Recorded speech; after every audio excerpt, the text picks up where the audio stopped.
Wilder Show podcast. I'm Scott. That's Lauren. And hello. Hi, how are you? I'm fine. How are you? Slow on the uptake there. Everything I okay? was? I'm sorry. It's okay. No, I'm fine. I'm good. No, it's good. Instagram, you can find us on the gram. Search Wilder Show Pod. And then you'll find us and like us and share it and all that. We appreciate that.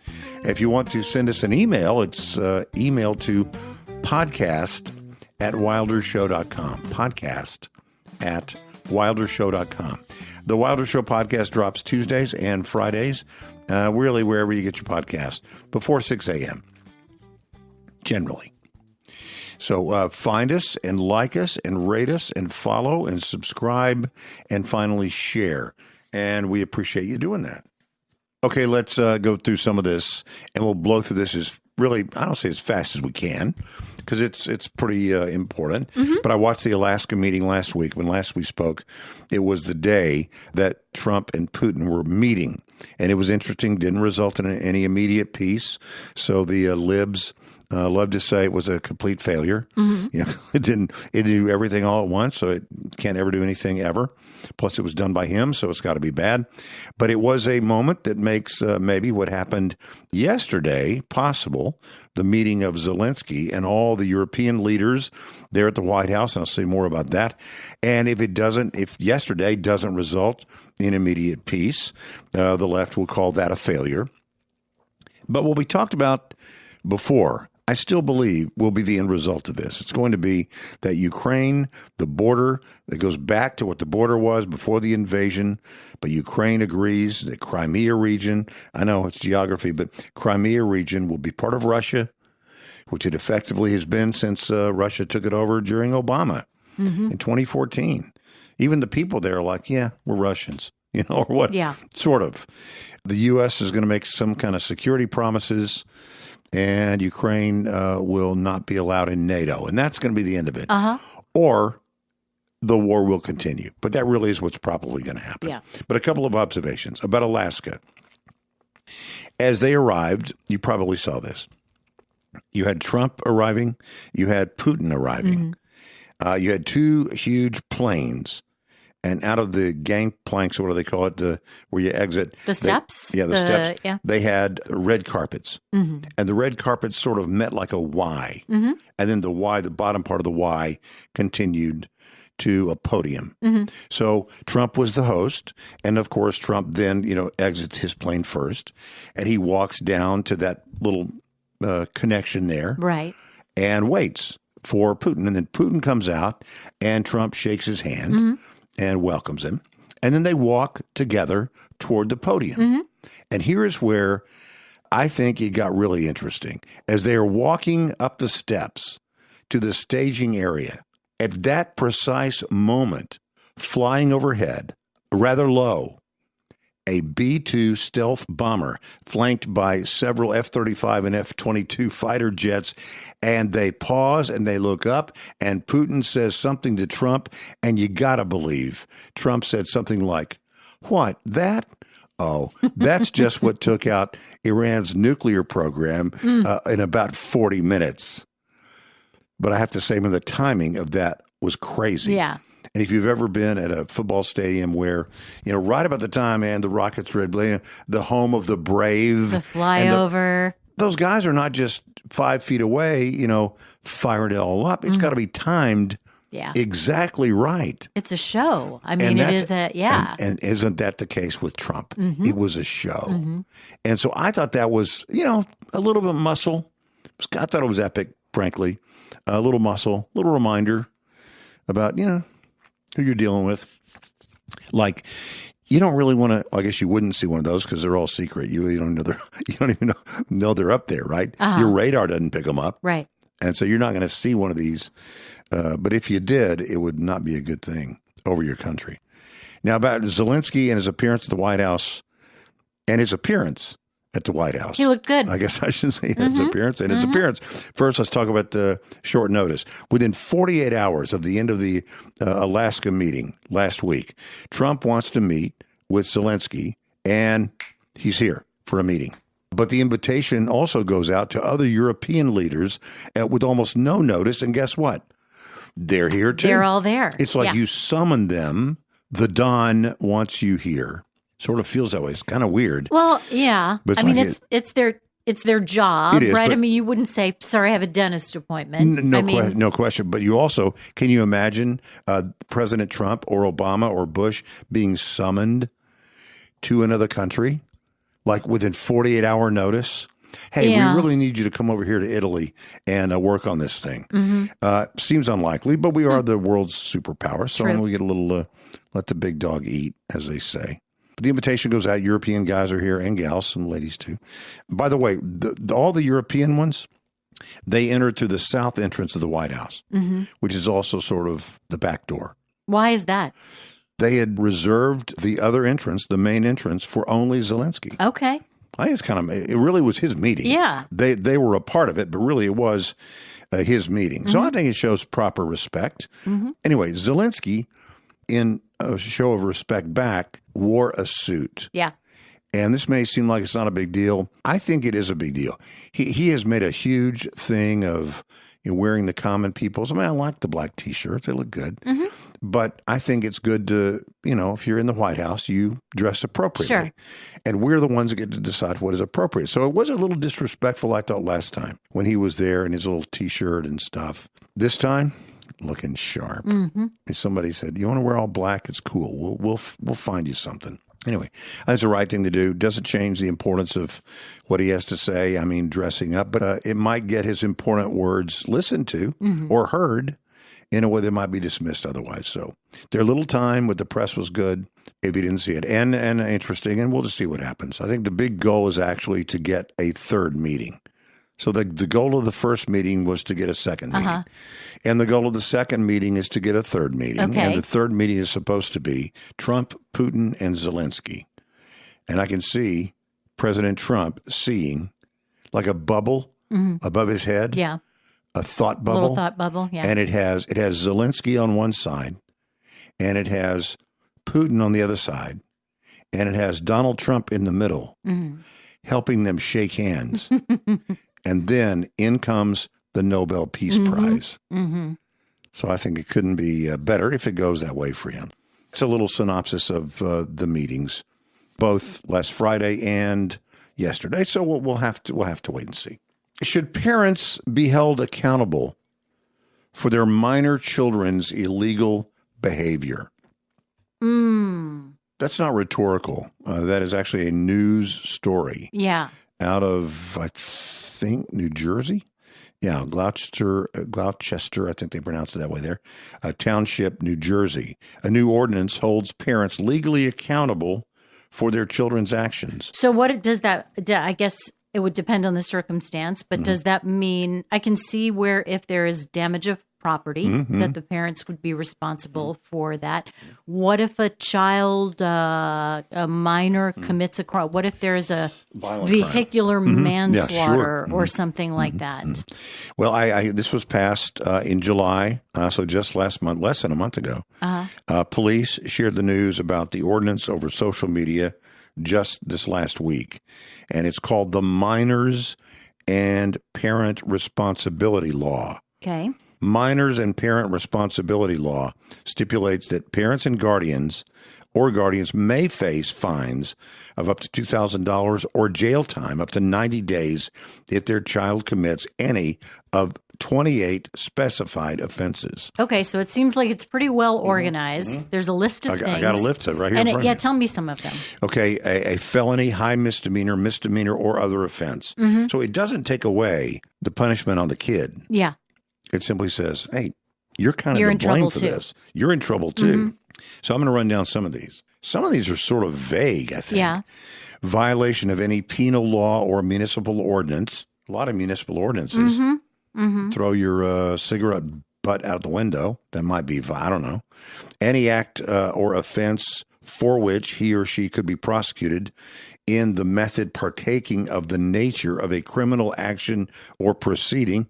It's a crime to have to figure out what that means. Being a disorderly person. Yeah. Habitual vagrancy. Here's one. You think any kid is guilty of this?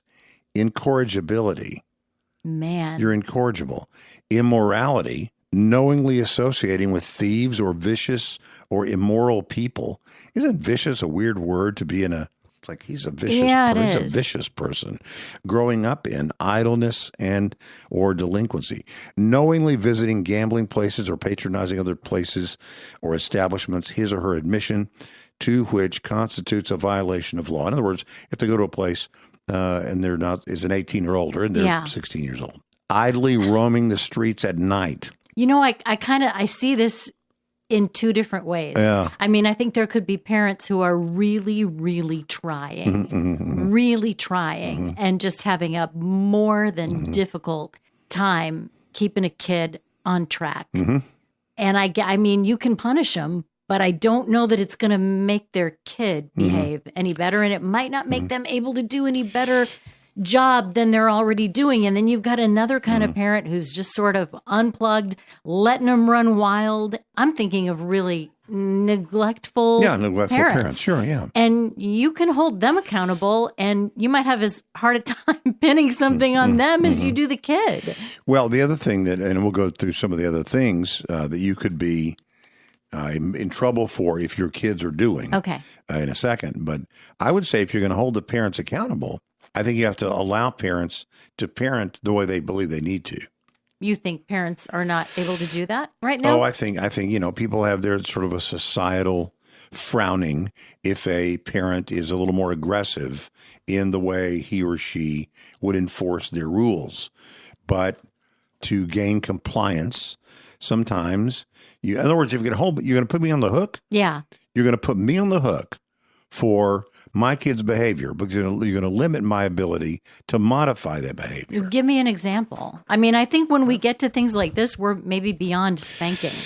Yeah, I think so. Yeah, I don't know. I mean, I'm not saying like strike them or anything like that, or commit a crime against them. I'm just saying, well, for example, if you let's say you're a parent that turns your kid out, you say tough love. Sorry, you got to go. Where am I going to go? I don't know where you're going to go, but you're not going to be here. Yeah.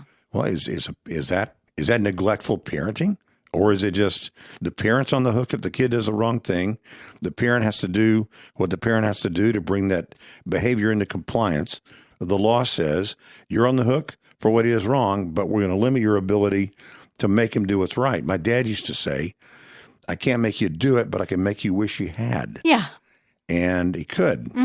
What I don't like about the list is it's pretty wild. I mean, it's everything from mayhem to habitual truancy from school. Okay, that's documentable. Idly roaming the streets at night.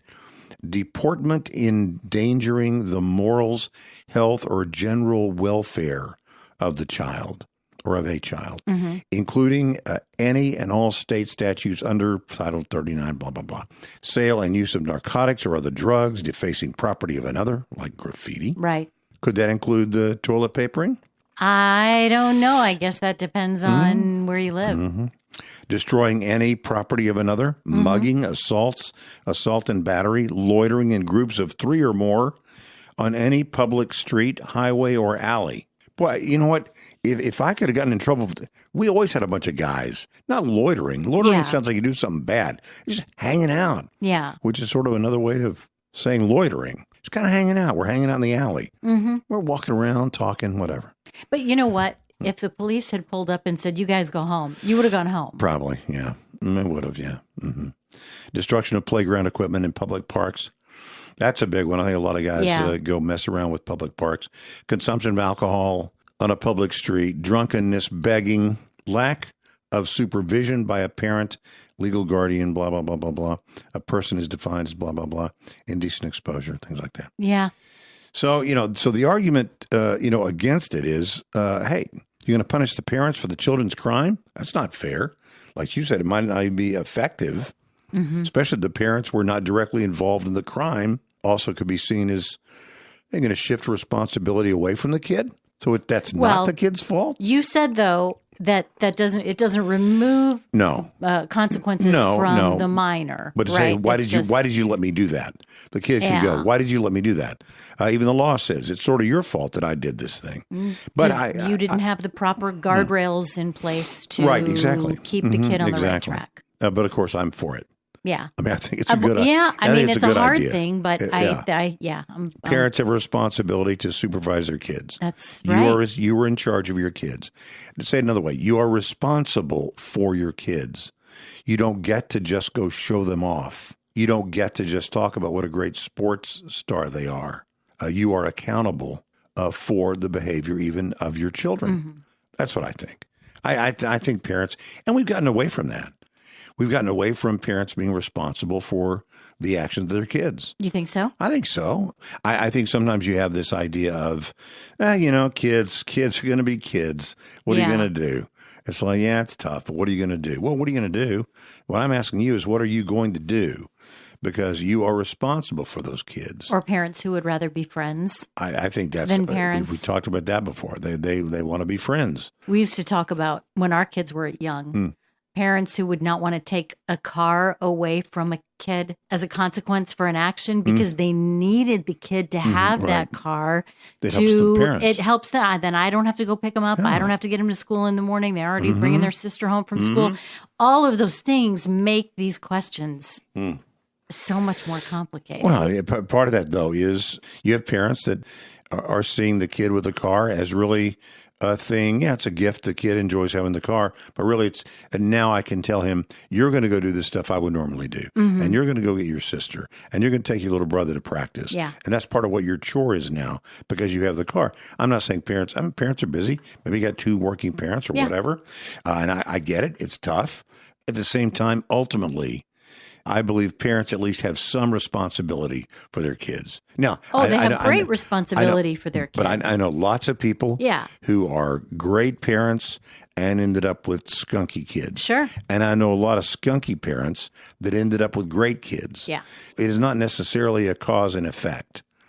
Okay, I don't know that many skunky parents, but you know what I'm talking about. Because you can't, you can't make a kid be good. Right. In fact, sometimes the very fact that they're not good is getting them the attention that kind of reinforces that whole thing. I'm not a shrink. I don't understand how that all works, but I do know that can be the case. It's a complicated thing. I used to say if you think parenting is easy, you're doing it wrong. Yeah, it's true. So this went into effect July 28th. You'll be happy to know, and I believe it's the right thing to do. They are taking these all.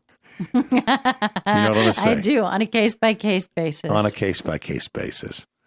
But, that's the thing. If you got a kid that is a serial offender, at some point you see it, call the mom and dad in, or the dad or the mom in, and say, look, you got to take care of this, and you got to do this, and you got to do this. If it happens again, it happens again, happens again. At some point, the municipality can say, you know what?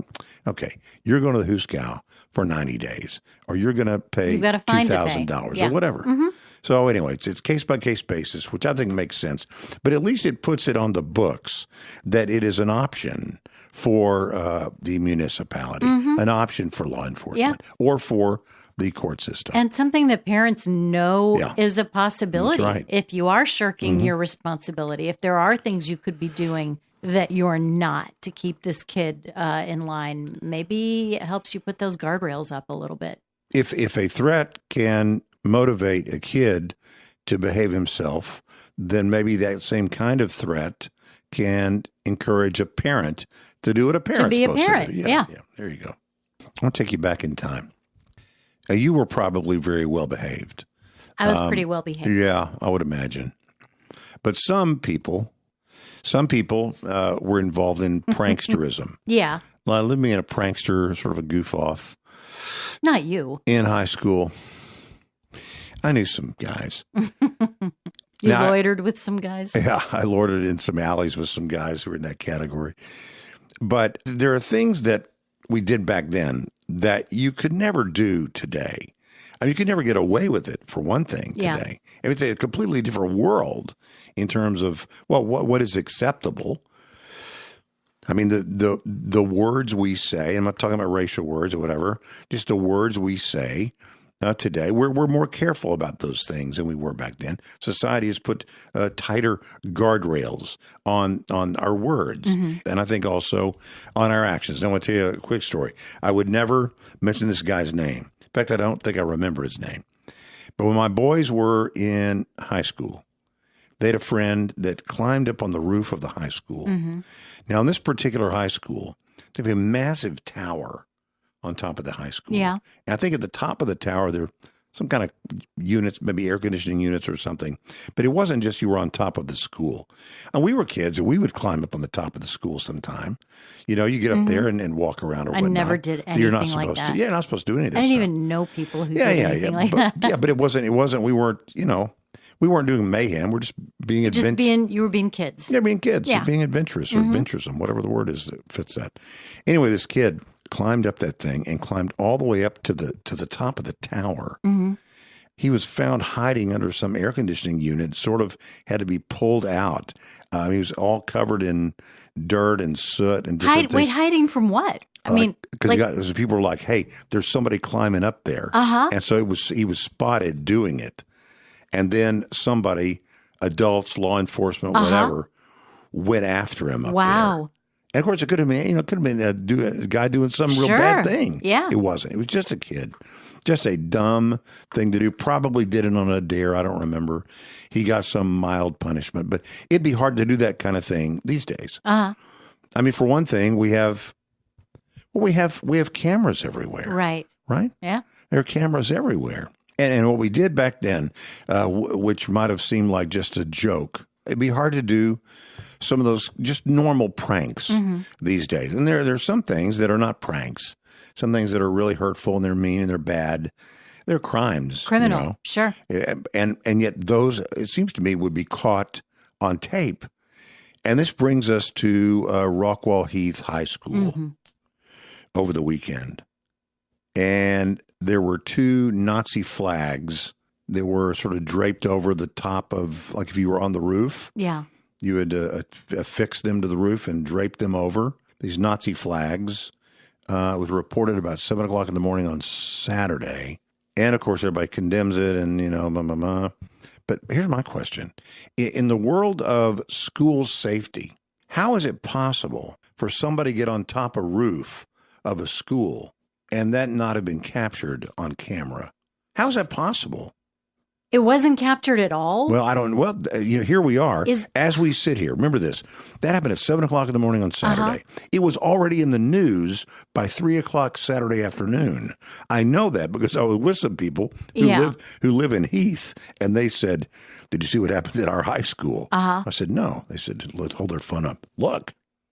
It's hard to imagine how anything happens without being caught on camera. That's what I'm saying. I mean, you got.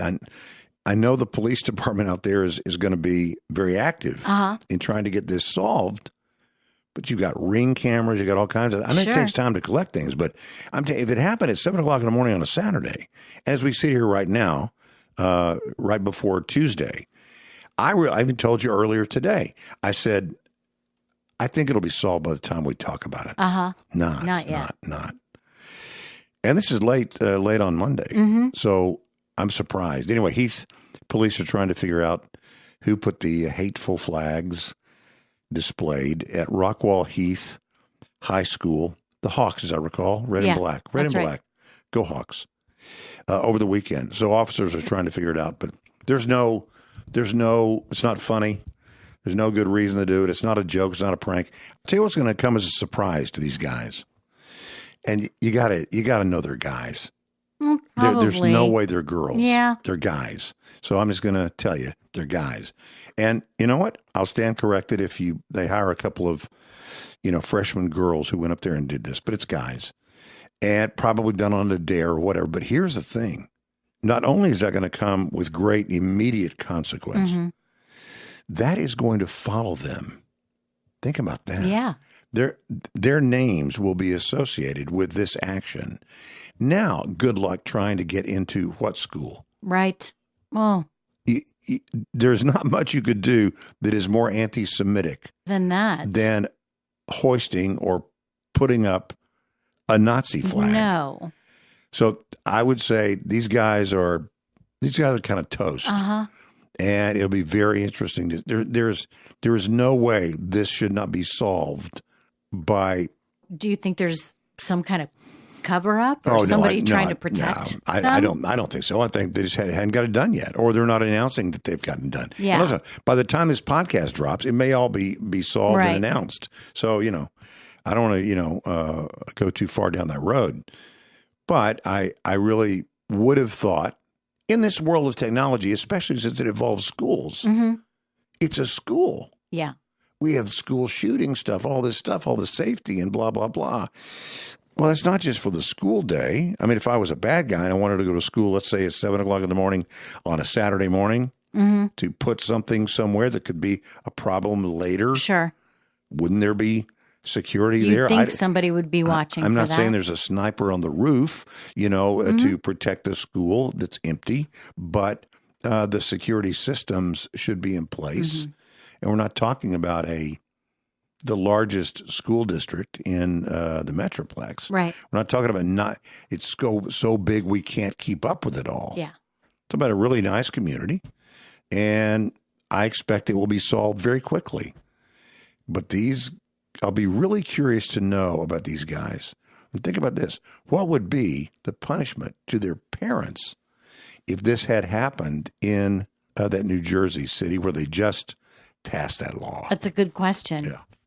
Oh, it is time for Scattershoot. Let's go.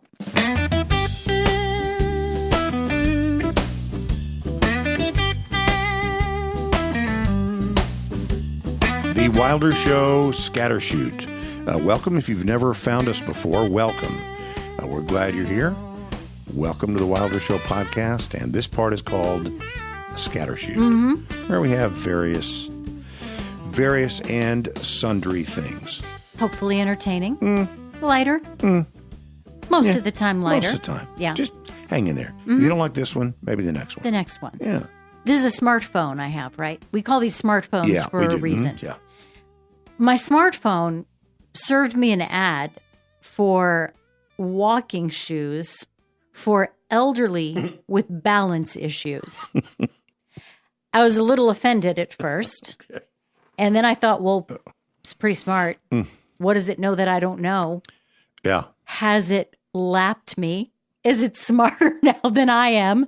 So you're saying that maybe you just give up and the phone will tell you because the phone is smarter than you. Well, yeah. I mean, I was playing Wordle. Maybe old people, I don't know.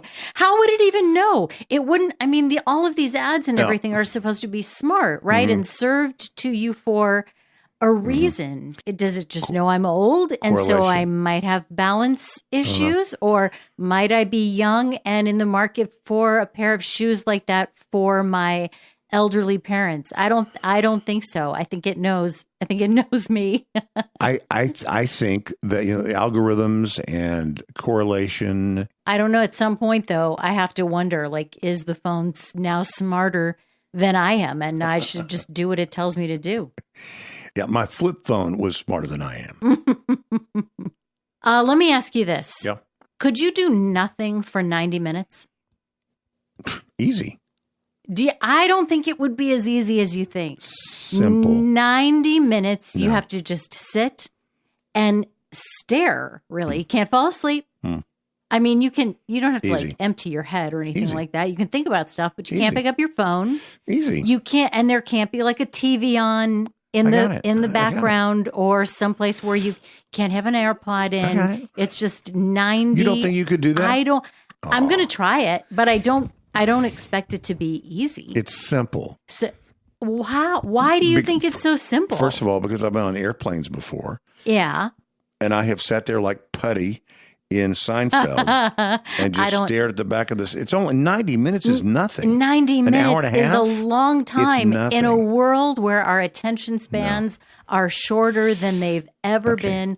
I think It's you really can hard to do do. it, but I Right. think it's going to be a lot harder than you think. No. And I've been on airplanes with you, Yeah. and I've never seen you sit for 90 I'm minutes not- and not no, fall I'm not. asleep or not do I got you. something. But I'm not saying I would do that as a choice, but I've done it many times. I mean, I'm on planes at international flights. I mean, part of that time you are doing, in some cases, doing absolutely nothing. But here's the thing. I believe people for whom that seems a really tough thing to do, you're overstimulated. If that is a hard thing for you, not you, just you, but any you, if you say I could never do nothing for 90 minutes, that'd be so hard for me to do. Ooh, then you better pay attention to that, because I am overstimulated. I think why do you do that? Yeah. Well, it's not something I'm doing to myself. I mean, we're busy. We have a lot of stuff going on, and then I shouldn't say we.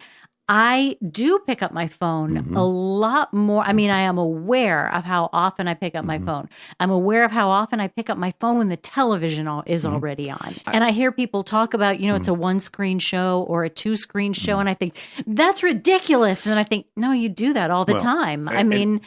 And you know that I'm multitask to even your great irritation.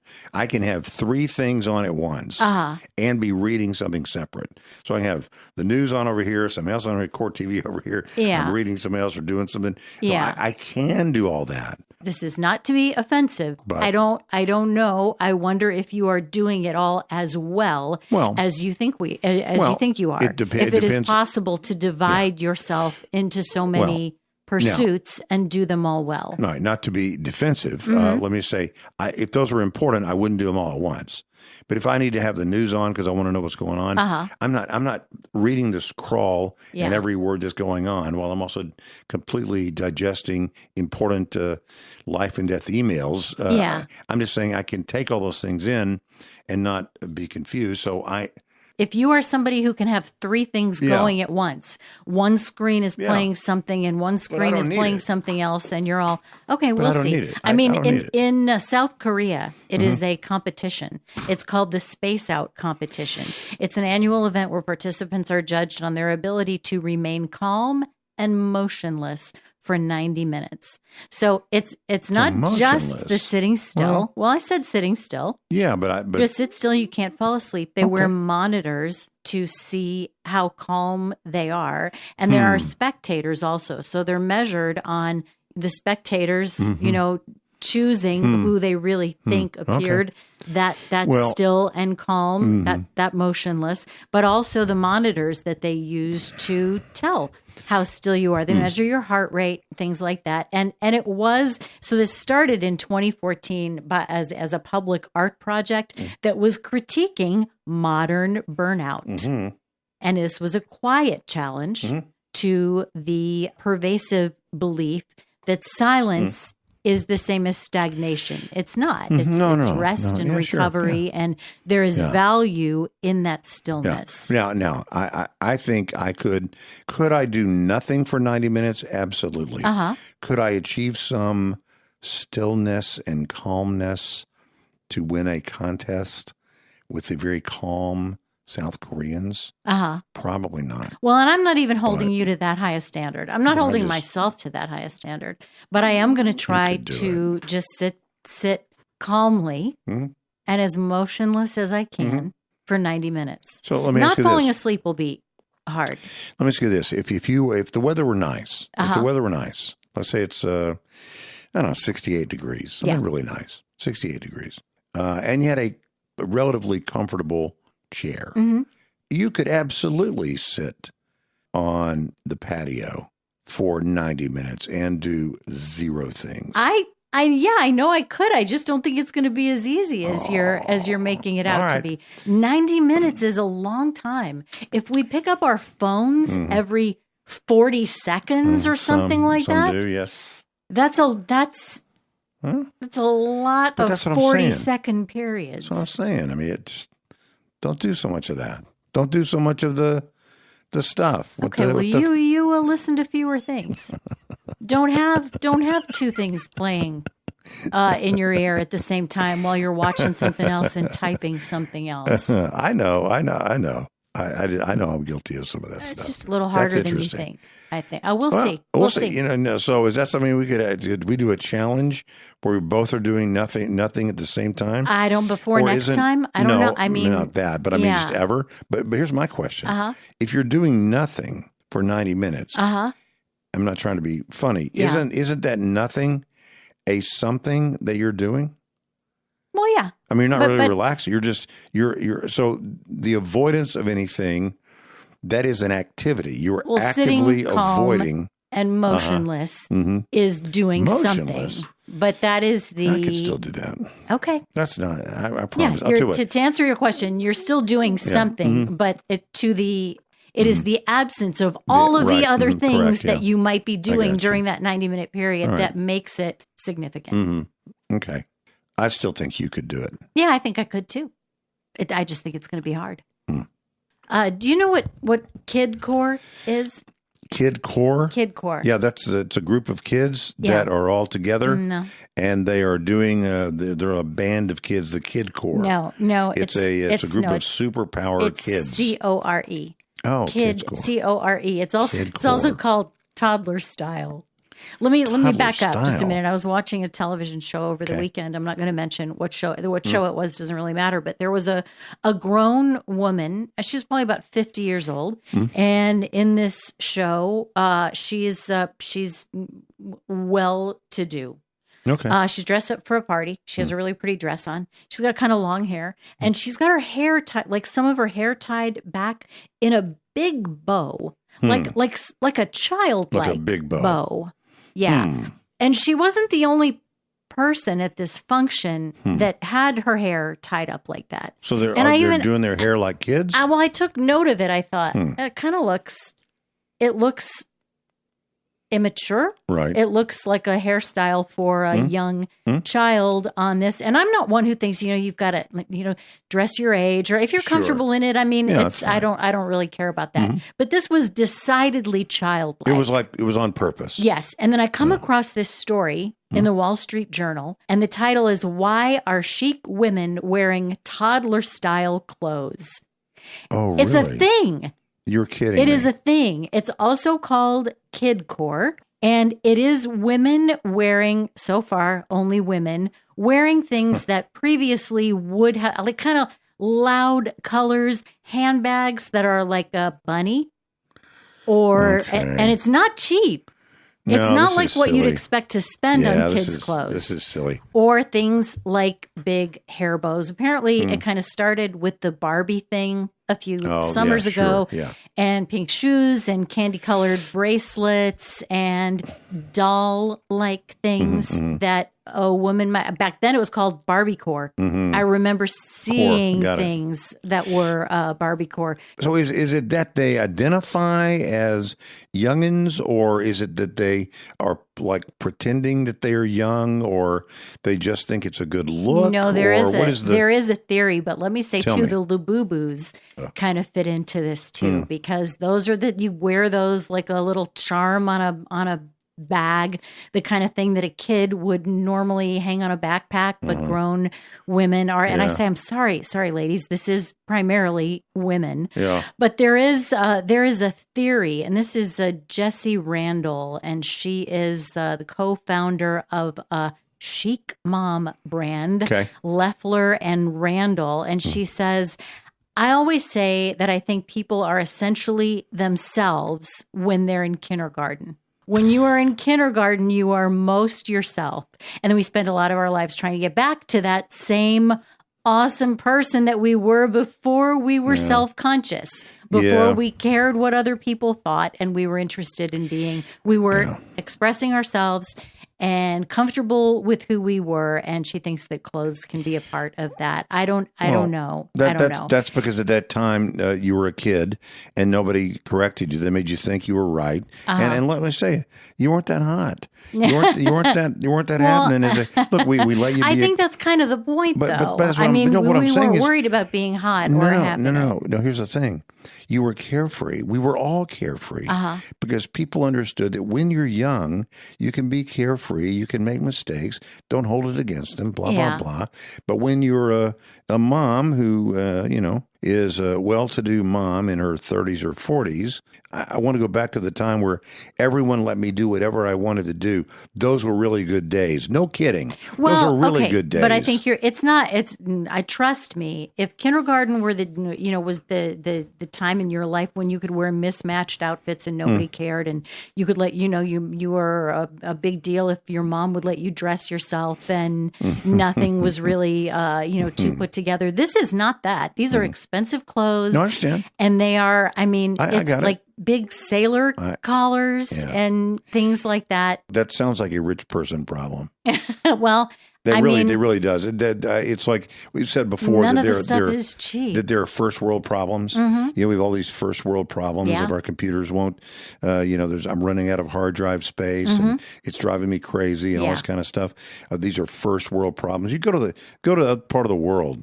Yeah. Man, they know exactly what's important. Oh, I know. It's life and death over there. And I'm not saying we shouldn't enjoy our things. Yeah. But in the same way, this seems like a rich woman's problem. There is a skirt here that's really cute, though. Yeah, I bet it's $480. $108. Okay. Still kind of pricey. I'll take two.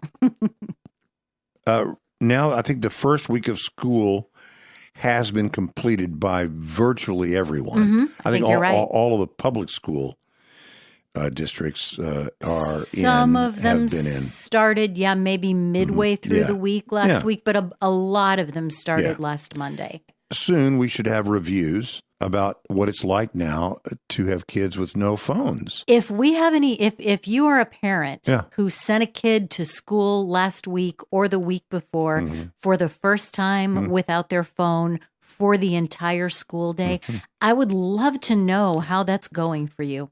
Send us a note, how it's going for you, how it's going for them, what you thought about it in the first place. Send us an email to podcast@wildershow.com. We'd love to hear from you. Lauren, we always like to welcome the new countries. We do? Yeah. We do. So far, we've taken over the United States, Romania. These are all countries that listen to the podcast. Oh, that are listening to the podcast. I love it. So here they are. Okay. United States, Romania, Canada, Spain, the UK, Russia, Poland, Germany, Netherlands. No way. The Czech Republic, Ireland, and I think we recently welcomed Denmark. Excellent. The Danes, they're great. Yeah. Mexico, we are welcoming. Yes. Mexico is now on board. Hola. And Austria has joined us. That's fantastic. So with all that, I'll say that even our Austrian friends will be back.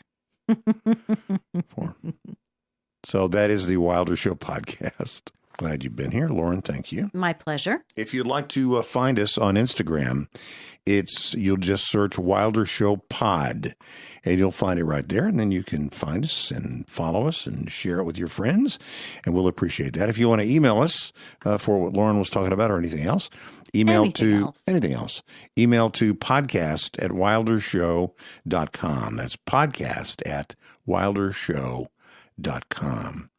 The Wilder Show podcast drops on Tuesdays and Fridays before 6 a.m. Central Time, wherever you get your podcasts. So find it and then like it, rate it, follow, subscribe, and share. And Lauren, thank you. You bet. And we will see you next time. Da da da da da da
Do